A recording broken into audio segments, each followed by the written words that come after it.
मोदी यांनी राष्ट्रवादी सभा होती भेटायला प्रत्युत्तर म्हणून आता बीकेसी मध्ये सुद्धा इंडिया आघाडी शक्ती प्रदर्शन करते. कशा पद्धतीची तयारी आहे तुम्ही आता पाहता? किती मस्त. आम्ही तर शिवाजी पार्कच मागितला होता पण तो मिळाला नाही. ठीक आहे, अप्लिकेशन मागे पुढे झालंय त्याबद्दल फार काही मला बोलू बाईट करत ठीक आहे. त्याला प्रत्युत्तर म्हणून सभा नाही तर ही महाविकास आघाडीच्या मी तर असं म्हणतो की विजयाचा संकल्पच आहे.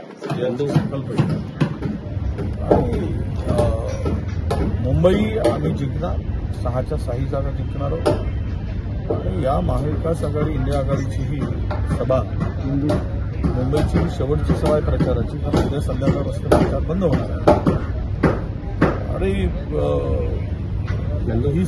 ही सभा तानाशाहीला संपवण्यासाठी आहे. ही सभा लोकशाही जिवंत करण्यासाठी, या देशातील संविधानाचं रक्षण करण्यासाठी ही सभा आहे. आणि यातून जो संदेश जाईल त्या 13 जागा लोकसभेच्या टप्प्यामध्ये आहे. 13ही जागेवर काँग्रेस आणि इंडिया आघाडीला भरभरून यश मिळेल. कारण आणि अख्खा महाराष्ट्रामध्ये सगळं वातावरण जे आहे ते बदललेलं आहे. नव्हे तर देशातच वातावरण बदललेलं आहे महाराष्ट्रामध्ये. त्यामुळे लोक आता मोदीजींच्या आणि भाजपच्या सभाला वैतागली, कंटाळा आलाय.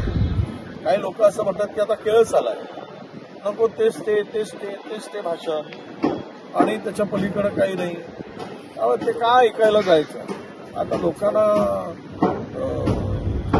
पंतप्रधानांच्या भाषणाची आवड राहिली नाही आणि तो उत्साहही राहिला नाही. त्यामुळे लोकांच्या मनात आता नवा पर्याय म्हणून इंडिया आघाडी हाच त्यांना दिसतो आहे.